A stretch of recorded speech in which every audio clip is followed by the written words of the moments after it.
Баршаларыңызға сәлем достар, қош келдіңіздер менің каналыма. Бүгін біз сырники жасаймыз. Өте керемет, тез дайындалады. Қажет болады творог. Одан соң бізге бір жұмыртқа, манка, бір үлкен қасық ұн, шымшыл тұз қажет болады, бір үлкен қасық қант.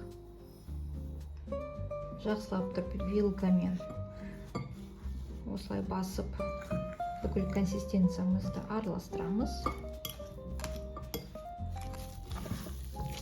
Осындай консистенция шығуы тиіс.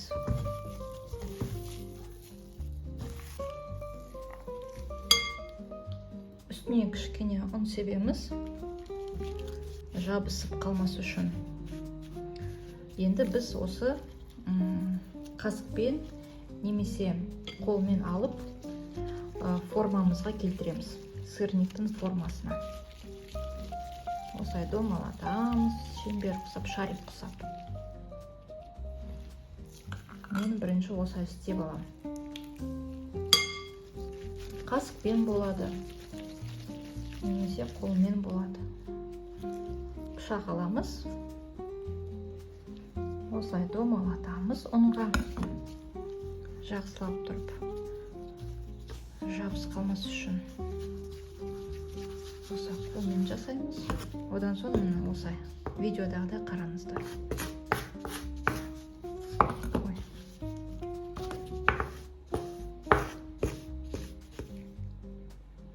Кішкене үстін басып жібереміз.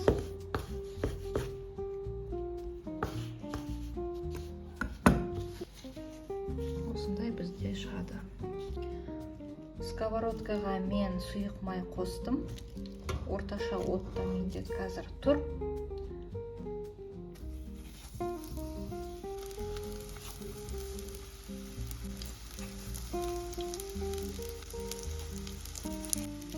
Енді екінші жаққа ауыстырамыз.